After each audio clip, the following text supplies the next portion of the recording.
यमराज ने बताया, मनुष्य को मौत नहीं मारती, यह 6 अवगुण मारते हैं। एक समय की बात है, भगवान श्री राम अपनी राजसभा में बैठे हुए थे। तभी वहाँ पर एक सेवक ने आकर बताया कि आपके पिता तुल्य बूढ़े मंत्री सुमंत की मृत्यु हो गई है। उनकी स्त्री सती होने के लिए आपकी आज्ञा चाहती है। इस प्रकार श्री राम यह बात सुनकर तुरंत सुमंत के घर पहुँचे और वहाँ पर जाकर उन्होंने सुमंत की जन्म कुंडली मंगवा कर देखी तो पता चला कि सुमंत की आयु तो 9,999 वर्ष और 11 महीने की थी, जिसमें से सारी आयु तो बीत चुकी थी, केवल 9 दिन शेष बचे हुए थे। यह देखकर प्रभु श्री राम ने गुरु वशिष्ठ को बुलवाया और उनसे कहा, हे गुरुदेव, सतयुग में मनुष्य की आयु 1,00,000 वर्ष की निश्चित की गई है, त्रेता युग में 10,000 वर्ष की निश्चित की गई है, द्वापर युग में 1,000 वर्ष की निश्चित की गई है और कलयुग में 100 वर्ष की रखी गई है। फिर भी यमराज ने मेरे राज्य में मेरा अपमान करके इस नियम का उल्लंघन किया है। मेरे मंत्री की आयु अभी पूरी नहीं हुई है, पूरी होने में अभी 9 दिन बाकी है, तो उन्हें यमराज यहाँ से क्यों ले गए? मैं भी यमराज को बांधकर ले आऊंगा और सुमंत को जीवित करवाऊंगा। इतना कहकर प्रभु राम गरुड़ पर बैठकर यमराज की नगरी चल दिए। तब रास्ते में उन्होंने पासों में बंधे हुए सुमंत को देखा, जिन्हें यमदूत ले जा रहे थे। देखते ही प्रभु राम ने यमदूतों को मारकर सुमंत को यमदूतों के हाथों से छुड़वा लिया। यह देखकर यमदूतों ने विनय पूर्वक कहा, हे राजा राम, हमने आपका क्या बिगाड़ा है जिसके लिए आपने हमें ऐसा दंड दिया? प्रभु श्री राम कहने लगे, यमदूतों, अभी इसके जीवन के 9 दिन बाकी है, तो तुम इन्हें पहले ही क्यों ले जा रहे हो? जब इनके दिन पूरे हो जाएंगे तब आकर तुम इन्हें ले जाना, तब मैं कुछ नहीं कहूँगा। इस प्रकार प्रभु श्री राम की बात सुनकर यमदूत कहने लगे कि हे राजा राम, इनका जन्म एक अजीब तरह से हुआ है।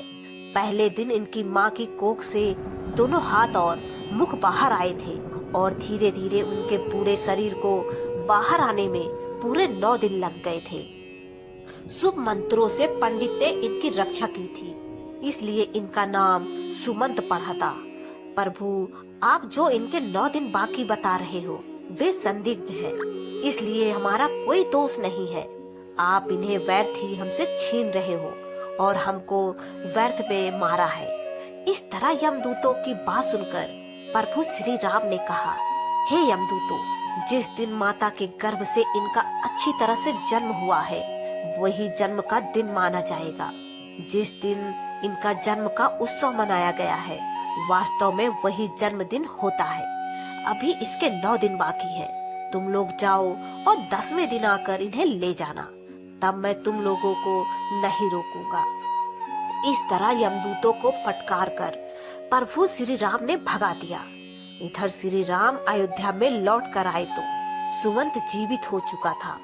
उनके परिवार वाले उन्हें जीवित देखकर बड़े ही प्रसन्न थे। सुमंत ने अपने जीवन के आखिरी 9 दिन जानकर खूब दान पुण्य करना आरंभ कर दिया।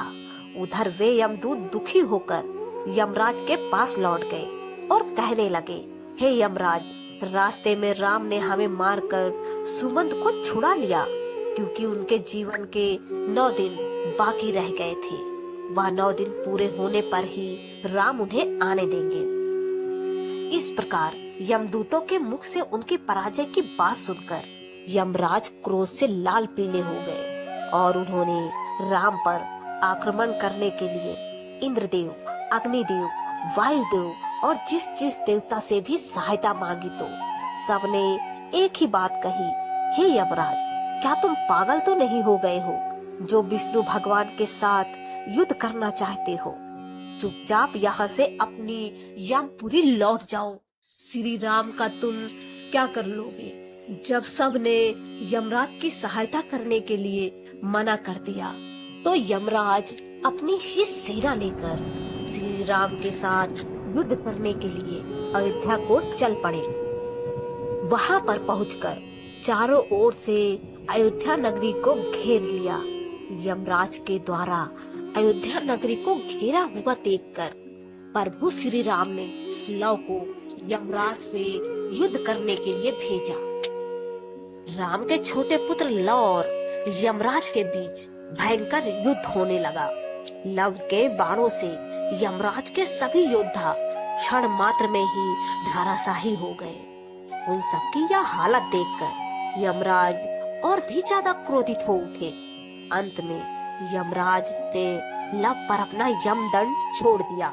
यमदंड को देखकर लव ने यमराज पर ब्रह्मास्त्र छोड़ दिया, जिसे देखकर यमदंड वापस लौट गया और लव के द्वारा छोड़ा हुआ ब्रह्मास्त्र यमराज के पीछे पड़ गया। ब्रह्मास्त्र को देखकर यमराज प्राण बचाने के लिए भागने लगे। उधर जब सूर्यदेव ने देखा कि ब्रह्मास्त्र से यमराज का बच पाना मुश्किल है, तो घबराकर सूर्यदेव राम के छोटे पुत्र लव के पास आए और प्रार्थना करने लगे, हे पुत्र, इस ब्रह्मास्त्र को लौटाकर यमराज के प्राण बचा लो, क्योंकि तुम हमारे ही वंश में उत्पन्न हुए हो और यह यमराज मेरा ही बेटा है। क्या तुम अपने पूर्वज यमराज को मार डालना चाहते हो? इस प्रकार सूर्यदेव के निवेदन पर लव ने ब्रह्मास्त्र को लौटा लिया। तब यमराज अपने पिता सूर्य को आगे करके श्री राम के पास गए। श्री राम ने सूर्य देवता का पूजन किया और यमराज ने श्री राम से क्षमा मांगी। युद्ध भूमि में जितने भी आदमी मर गए थे, उन पर इंद्रदेव ने अमृत वर्षा करके सबको जीवन दान दिया। उसके बाद श्री राम ने यमराज से कहा कि जब तक मैं अयोध्या नगरी पर शासन कर रहा हूँ, तब तक तुम उन्हीं मनुष्यों को अपने लोक में ले जा सकते हो जिनकी आयु पूर्ण हो चुकी हो। उसी दिन से राम ने पूरी पृथ्वी पर यह घोषणा करवा दी कि आज के बाद कोई मनुष्य अपने नित्य कर्म को न छोड़े, ब्राह्मणों का कोई अपमान न करे, किसी के साथ द्वेष भाव न रखे, कोई किसी के धन को न चुराए, और अगर धन चुराएगा तो उसे दंड मिलेगा। दुराचारियों को कड़ा दंड दिया जाएगा। धर्म कर्म सदा होता रहे। यदि किसी की अकाल मृत्यु हो तो तुरंत हमारे पास लेकर आए, उसे तुरंत जीवित किया जाएगा।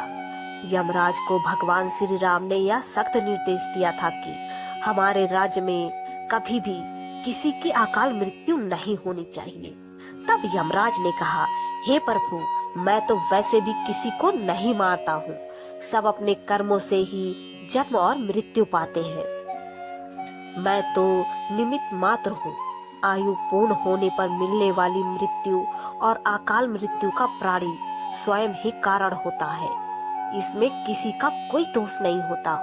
मुझे तो अपने माध्यम बनाकर जो जिम्मेदारी सौंपी है, मैं तो उसी का पालन कर रहा हूँ। जन्म देने वाले और मारने वाले तो आप हो।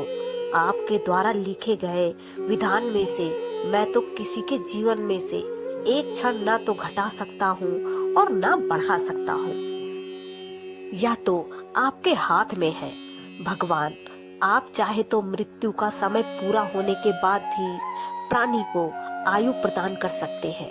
आप चाहे तो उसे समय से पहले भी मृत्यु प्रदान कर सकते हैं। आप चाहे तो ब्रह्मा के लिखे हुए लेख को भी बदल सकते हैं, और आपने यह किया भी है। आपके राज्य अभिषेक के लिए वशिष्ठ मुनि ने शुभ मुहूर्त निकाला था, फिर भी आपने राजा न बनकर वनवास धारण किया था।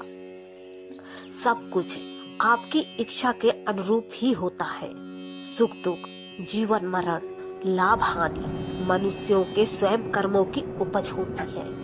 यह 6 अवगुण मनुष्य की आयु को छीण करती है। अभिमान, व्यर्थ का बोलना, त्यागहीनता, क्रोध, उदरपूर्ति, दोस्त से विद्रोह, ये 6 अवगुण तीखी कटार है जो मनुष्य की आयु को घटाती रहती है। यही अवगुण मनुष्य का वध करती है। रावण, कंस, हिरण्यकश्यप, इन्हें मृत्यु ने नहीं मारा, इन्हें मारा था उनके अभिमान ने। शिशुपाल, दुर्योधन, शकुनी, कर्ण को मृत्यु ने नहीं मारा। इन्हें मारा था इनके बड़बोलेपन ने, जो दोषों को नहीं त्यागता, उनमें लिप्त बना रहता है। उसे उसके दोष ही मृत्यु के समीप पहुंचा देते हैं। क्रोध ऐसा राक्षस है जिसके सर पर बैठ जाए उसकी बुद्धि और विवेक को खा जाता है, और क्रोधवश ऐसा कर जाता है जो मृत्यु तक स्वयं ही पहुंच जाता है। मनुष्य खाने के मामले में भी कभी कभी वह इतना गिर जाता है कि अच्छा बुरा कुछ नहीं देखता। खाने योग्य वस्तु है उसे भी, और ना खाने योग्य वस्तु है उसको भी खा जाता है। तरह तरह के जहरीले पदार्थों का सेवन करने से अपनी आयु को छीड़ कर डालता है। इसमें मृत्यु का क्या दोष है? दोस्त के साथ जो बुरा बर्ताव करता है, उसे धोखा देता है, उसे अपमानित करता है, वह भी मौत से नहीं अपने ओछे कर्मों से मरता है। प्रभु श्री राम को प्रणाम करके यमराज अपनी यमपुरी लौट गए। दोस्तों, वीडियो अगर पसंद आया हो तो वीडियो को लाइक और हमारे चैनल पौराणिक कथाएं को सब्सक्राइब करें और अपने दोस्तों के साथ शेयर करें। धन्यवाद।